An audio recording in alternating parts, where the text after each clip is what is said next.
Hello, my sweet and sensitive one, and welcome to the Her Temple podcast, a space for supporting sensitive, intuitive, empathic women who want to alchemize residual trauma and blockages from the past into soul power so that you can share more of your intuitive magic with the world, own your sensual and sexual power, liberate your divine feminine body and voice from bondages of intergenerational and patriarchal trauma, and create a legacy of sovereignty for all future generations of women to come.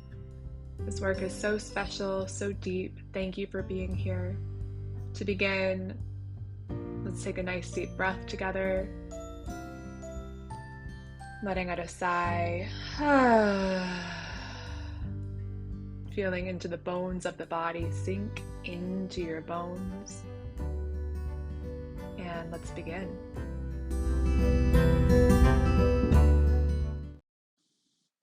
Hey friends, I'm grateful to be back here with you for this episode where we'll be diving into a deeper exploration of the vagus nerve that we started in last episode, especially in terms of healing relational trauma and trauma of the heart, heartache, heartbreak, those ancient wounds in the heart that can feel like such a huge depth of loneliness or betrayal, lack of trust.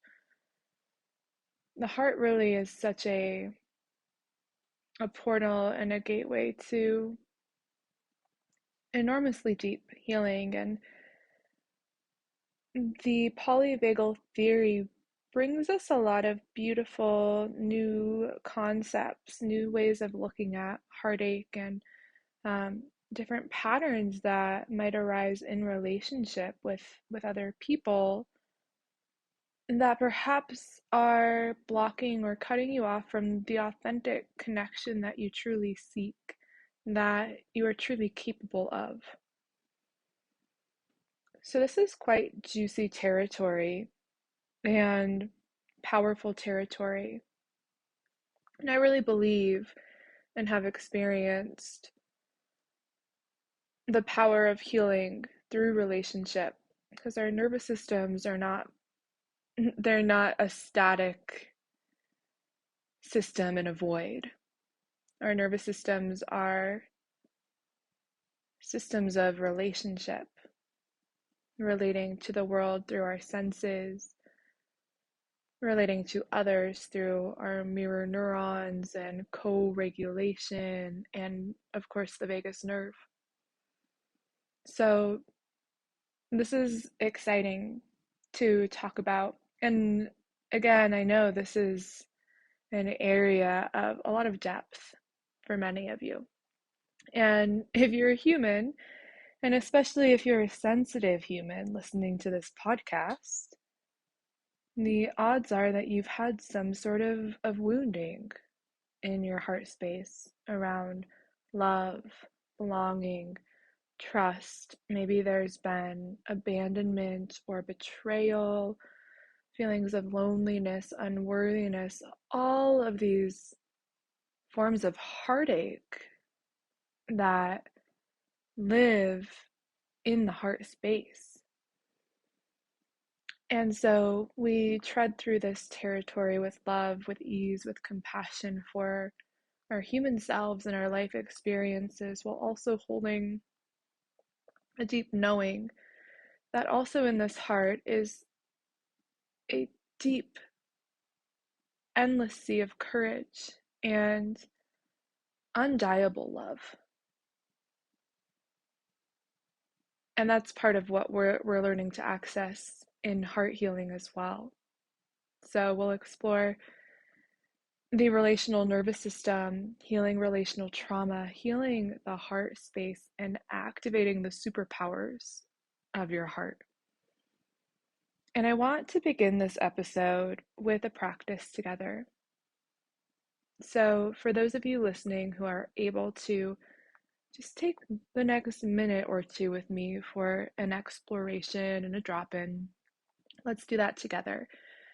And if you're driving, multitasking, on the go, relating to this practice in whatever way is safe and manageable for your system right now. And before we start this exploration, I want you to know that we're not looking for any specific result here. There's nothing that needs to happen. So I invite you to approach this practice from just a space of deep curiosity rather than from the space of needing something to change or needing something to happen. And honestly, if we could approach our lives, our meditation practices, our yoga practices, our healing more and more in this way of just let's get curious about what's here rather than needing to force something to happen or to have some sort of result that we want. The more we're able to do that, the closer we get to initiating and activating the inner switch that turns on, that empowers your capacity to self-heal. And the more we try to force something or control or really, really, really, really reach and strive for a desired outcome, oftentimes the further away we're actually getting from that inner switch, from switching that on to heal mode. We're in try mode, we're reaching, we're really efforting. So before we even begin, just having that context that you get to do this practice with ease and you don't have to have any result and you don't have to have any experience other than the one that you have. And just getting curious about where your body is at, what arises in your body. Curiosity, that's it. So we'll just start by really tuning into what you feel inside your body right now. And this in itself can feel a little challenging sometimes if you haven't built up a ton of somatic capacity or somatic awareness. We're looking for things like tightness, tingling, warmth, coolness, numbness even is a sensation that you might notice. So just take a moment to scan through your body and feel what's here right now. Just get a sense of your baseline. What's present?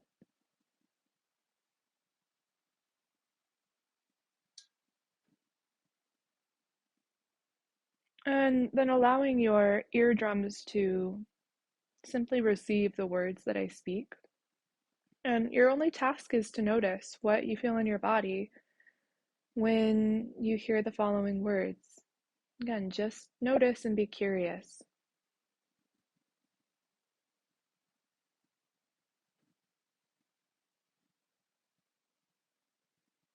I see you, and I see the deep work that you're doing. I see and I feel that it's hard sometimes. And it's not always easy to be you, to be human, to feel so deeply. I respect the work that you're committed to doing, the ways that you continue to show up again and again and again. I respect you. I honor you in your process, wherever you are in this present moment. However you feel in this present moment,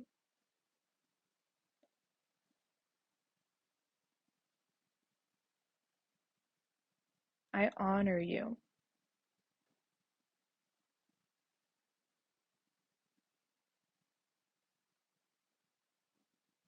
And I love you. You're so beautiful and powerful.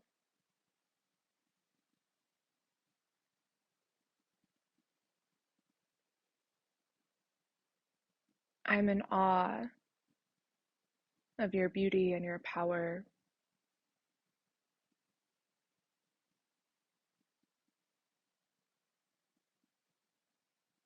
I adore you. And you are so worthy. You are so deserving of the deepest love and adoration and respect and honor. You are worthy of all that you seek, all that you desire.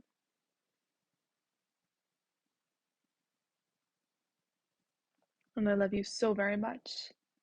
And I'm so grateful you're alive and in this world. I'm so grateful.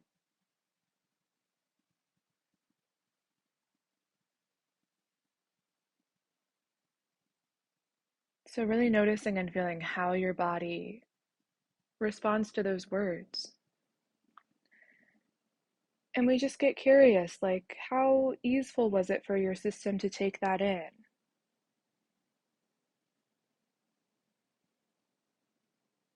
Was there resistance that came up?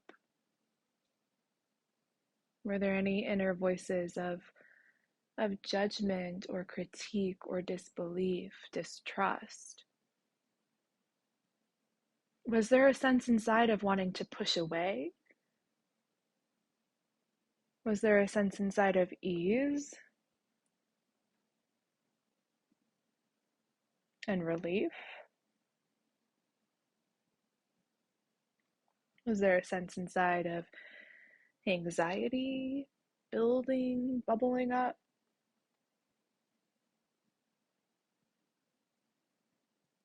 And what we're just noticing here is the baseline of your heart and your relational capacity in this moment, at least in relationship to me, my words, my voice. And we just get curious about this because, again, our nervous systems don't live in a void, they live in relationship with all of life around. And even as I'm continuing to speak now, your nervous system is continuing to react and respond and digest the words that I speak. But especially when we dive into this terrain of healing our hearts and heartache and wounds of the heart, how powerful is it to do that with the support of the relational side of the nervous system, rather than this healing journey just being you off all on your own in a room by yourself, feeling your feelings by yourself, processing all of your experiences by yourself. Is there power in that? Absolutely. And one thing that we're missing here, especially for those of us with relational trauma, and especially if there's been relational trauma in early childhood years,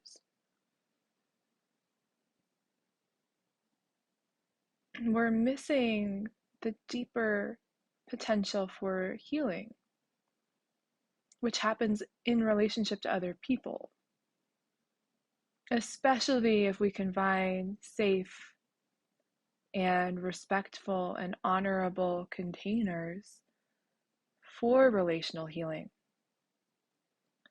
And I'm speaking especially to those of you listening who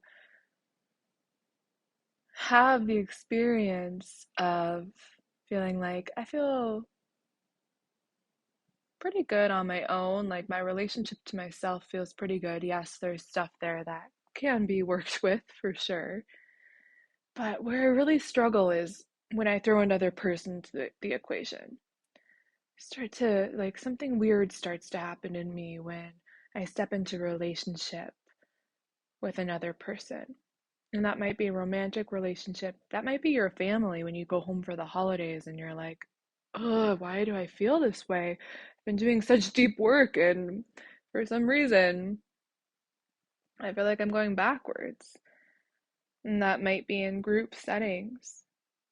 That might be even in just the practice we just did, listening to another person speak kind words to you. So we have all sorts of parts and mechanisms inside that are designed from traumatic imprints to push away from relationship or to get really anxious and cling to relationship. And ideally, what we're working toward on a nervous system level is comfortability and trust in relationship to other people. And this is when we start to dive in deeper to the conversation around the vagus nerve. And so if you have no idea what the vagus nerve is, if you haven't listened to my previous episode on the vagus nerve, that is a great place to press pause now, go back and listen, and then resume this episode, because the vagus nerve is in the nervous system one of the core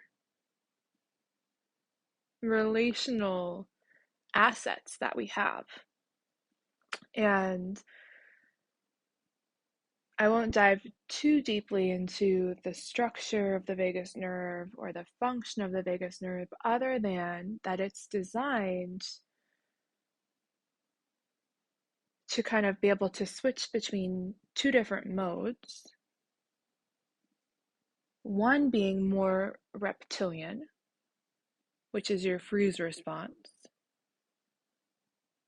shutting off, hypoarousal, shutting down, collapsing. And the other switch of the vagus nerve, which is your social engagement system, your willingness to connect to other people. And so many of us have wounding here,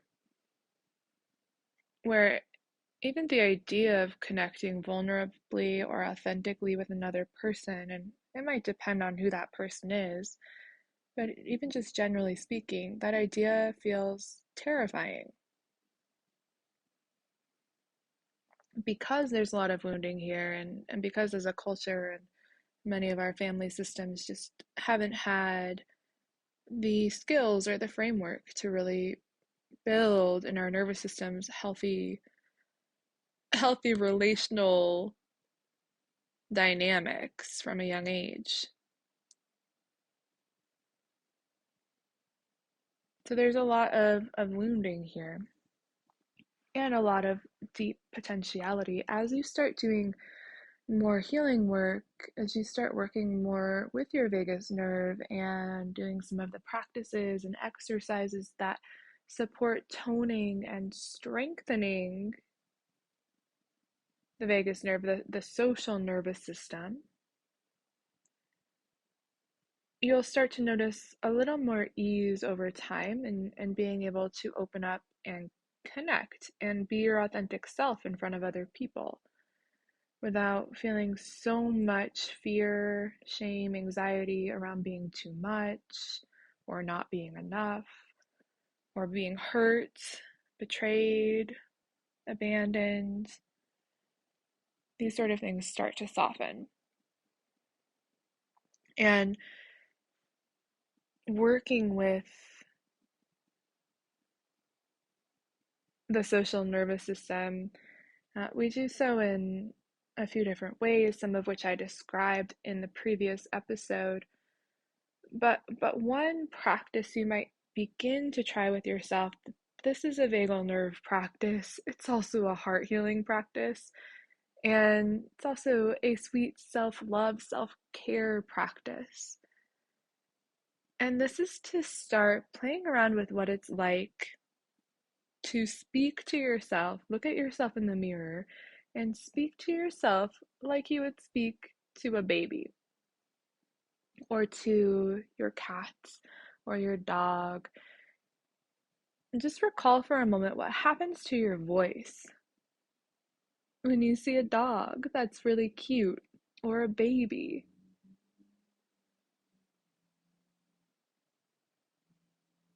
There's a higher amount of prosody in the voice in those moments that, oh, I love you so much. You're so cute, right? That like going very up, going down, the gooiness that comes in the voice. And part of this is because when we're in relationship, especially socially, to a creature, a being that feels really safe to us, and that we feel care and love toward, especially in the way that we do toward our animal friends and children and babies, the vagus nerve automatically starts to activate more. But noticing what it's like to speak to yourself in that really sweet, kind, loving way with a lot of prosody in your voice, as you would speak to a small child or an animal who's struggling or hurt. We start to speak to those places inside our bodies that have so much heartache and grief and pain from a place of deep care. And not just care in the way that we care for other adults, which is a little bit oftentimes more detached and distant, like, oh, take care of yourself, or take care, or can I support you in what you're going through? How can I support you? We're bringing in more of the primal brain here, that primal side of the nervous system, that reptilian quality um, of care and protection of the innocent, but toward our own selves, toward the innocent baby inside of you, the innocent child inside of you. So that's one practice. And this, again, it's directly working with the vagus nerve. This is also working with healing the heart space.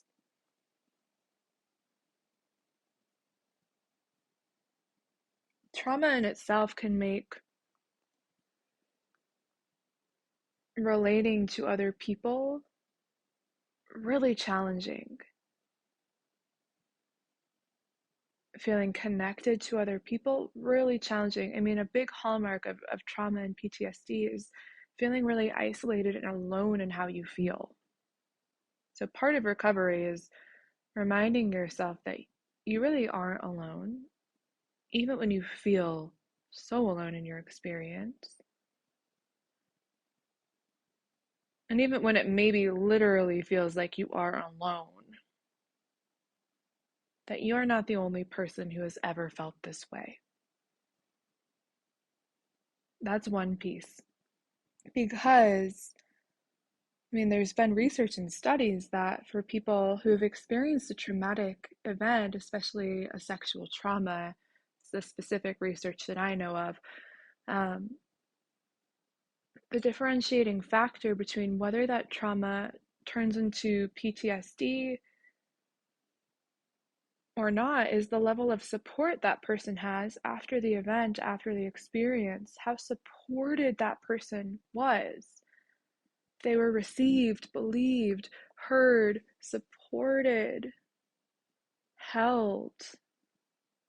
This is a big need that keeps the nervous system from needing to go into full collapse or full shock, because there's a level of social engagement and social support. Now, unfortunately, that's not available for many people. And as I mentioned earlier, our culture and our family systems and these in our schools, there's just not the education that's needed around how to really um, show up in a supportive relational way, and not just a trauma informed way, but showing up in a way that validates emotions and validates our humanness, because we're not machines. And for so long there's been this forceful nature around, I need to force you or myself to feel, be, do blank, fill in the blank.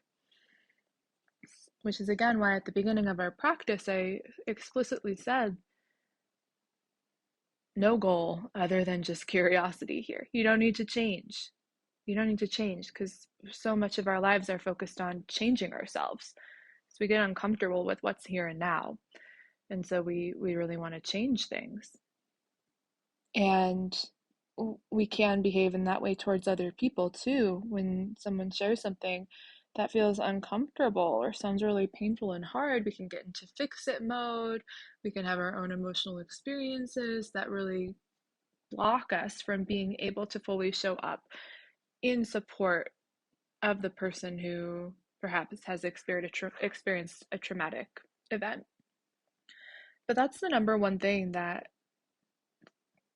separates whether or not an experience becomes full on traumatic, like a full on traumatic imprint, is the amount of social support. So, in that sense, it's almost like all forms of trauma can become relational trauma, especially when we start to think about just how our culture relates to traumas, to emotions in general, where it can be really isolating to have a mental health condition. It can be really isolating to even have a day when you're just sad, because there are all these beliefs that we have inside that if I'm sad, I have to be by myself because no one else can handle this. Or if I bring this up in relationship with another person, it's just going to get worse. Their response is just going to make this feel so much worse. So I'm going to isolate and hide.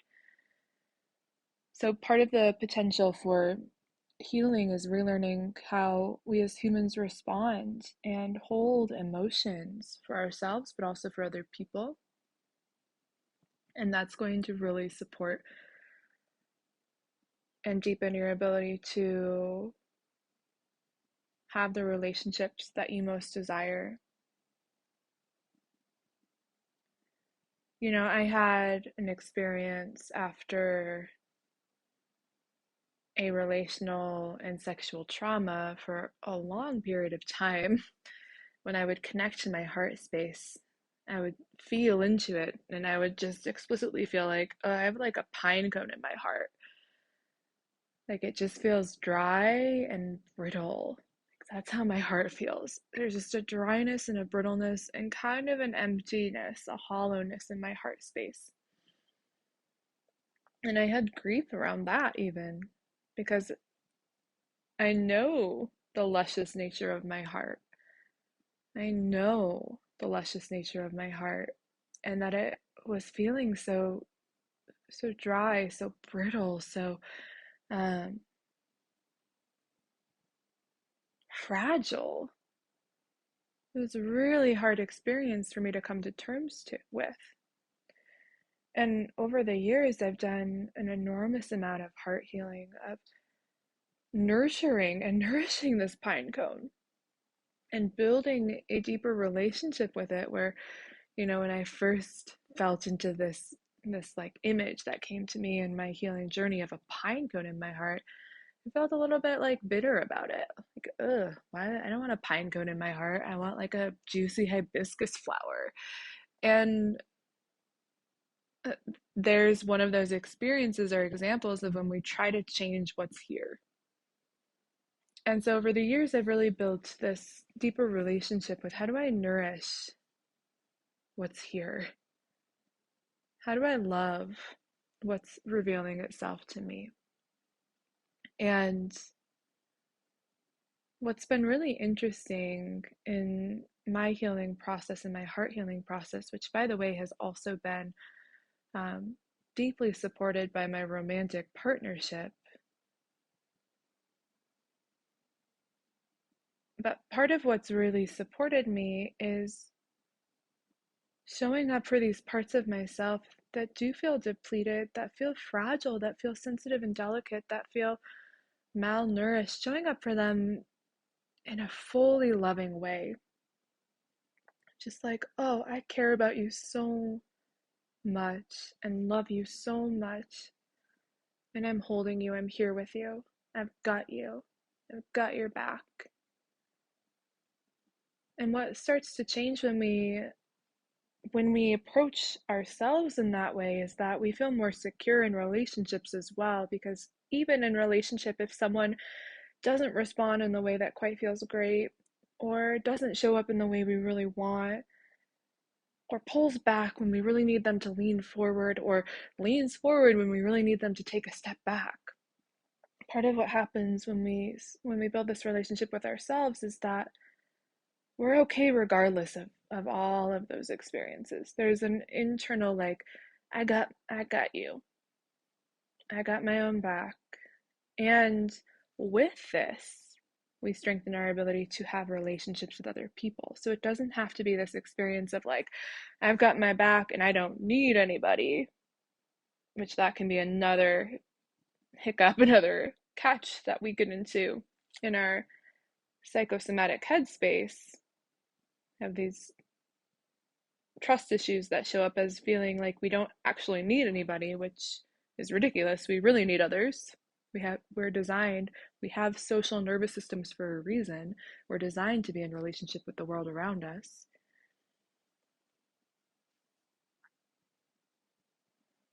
Part of this healing journey is recognizing that you're also responsible for your relationship with your own self and your own heart and how you care for yourself, which is going to strengthen um, your magnetism for relationships in the external world that also show up with that same sort of love, respect, honor, appreciation, admiration, and all of the things that you really deserve. Now, the other side of this coin is that healing with and through relationships can be almost a boost for this work that we get to do self to self.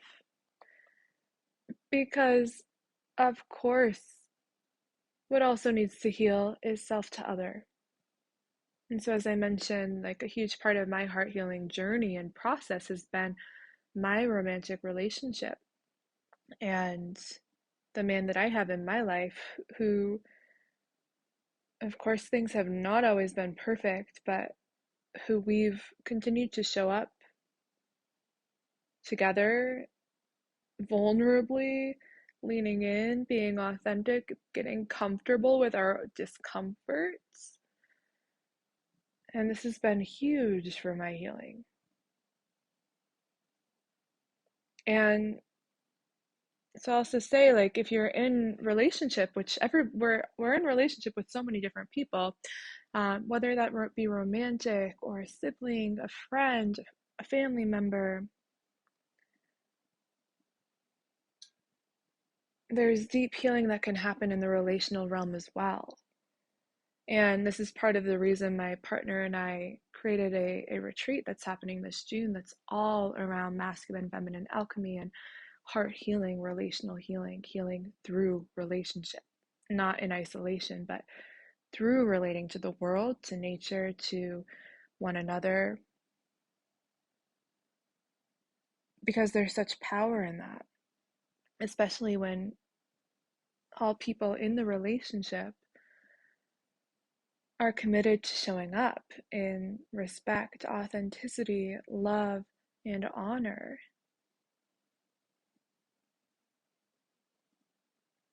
And then we not only get to experience the building of capacity of holding our own experiences with curiosity and honor and respect internally, but then we also get that experience in the external world, which the social nervous system just loves.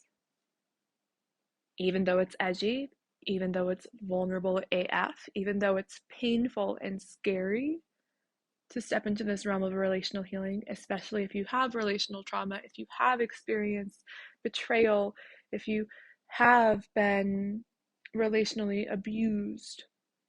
Whew, yeah, it's hard to open back up to that trust. It is. There are a lot of protective mechanisms there, and they're there for a reason. We get to love the protective mechanisms. We get to love them and honor them and appreciate them and recognize that you don't need to show up in relationship any way other than you are.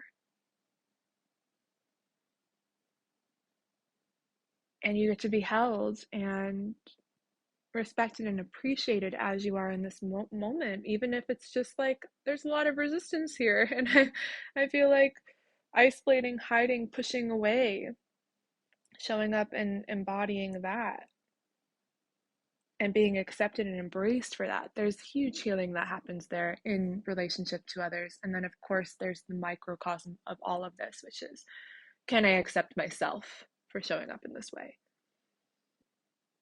So, this is a huge, huge, huge topic. And the final thing that I'll mention on this, which I think we'll dive deeper into this on a future episode, there are ways that, especially as really big hearted women, especially as women who really feel so deeply, and then especially if those same women have experienced some form of traumatic experience around the heart and relationship, there can be a way that our heart becomes disembodied. And literally, the chakra, the center of the heart, is no longer inside the body, but it's kind of floating outside. And it's this beautiful, luscious, voluptuous heart, but it's kind of separate from your human experience. It's not fully planted inside of you.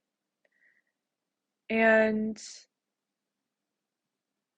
so part of the healing also is welcoming your heart back home. Welcoming your heart back home.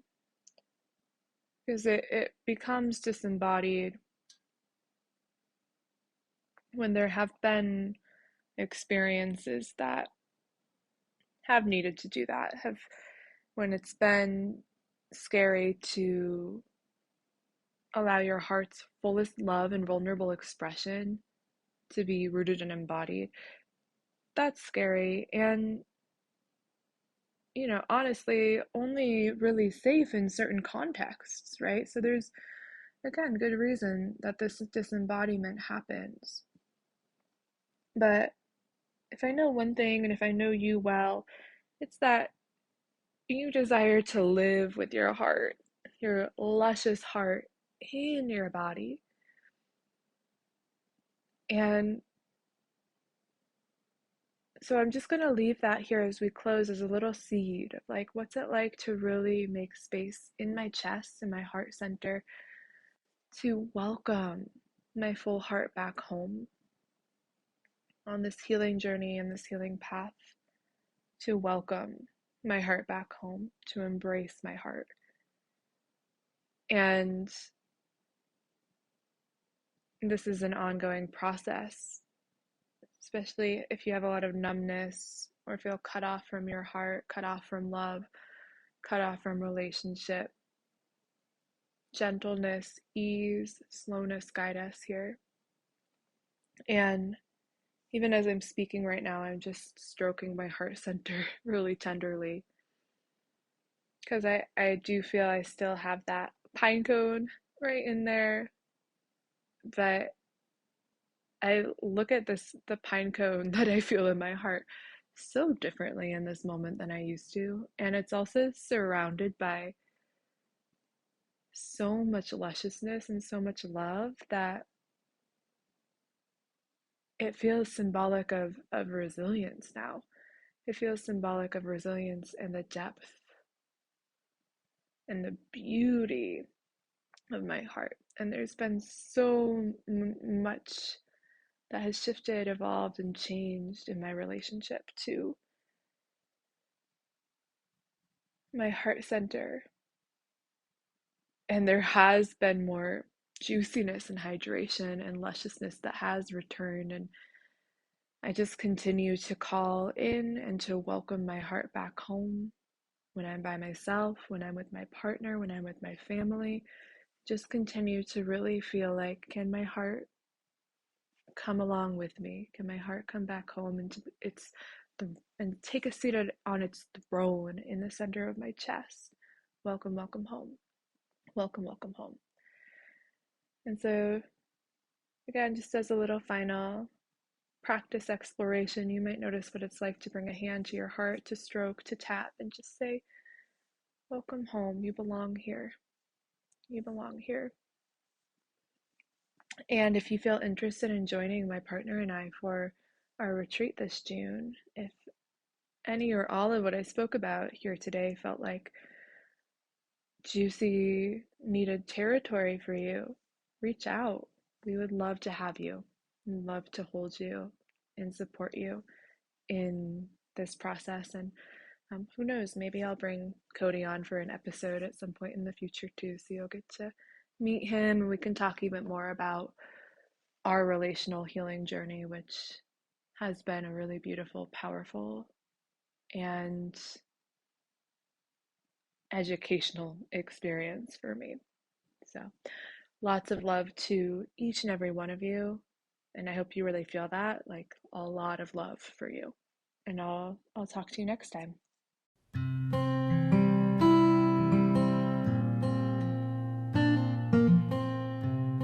Thank you so much for listening to this episode of the Her Temple podcast. I truly appreciate you.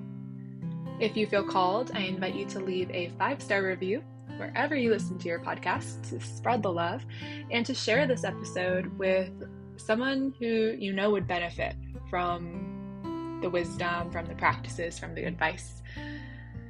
Finally, if you're interested and intrigued in learning more and growing and stepping into Her Temple more fully, I invite you to head over to our website, www.hertemplehealing.com, to explore some of our amazing offerings.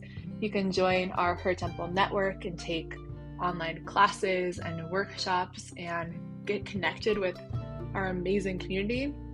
You could also apply to work with me for one-on-one somatic yoga therapy, or apply to join the Trauma Alchemy training, which is a amazing, one-of-a-kind year-long program where you'll be initiated into the art form and trained to be a somatic yoga therapy practitioner to really step into your healing powers. So powerful. Thank you so much again, and I will catch you next time.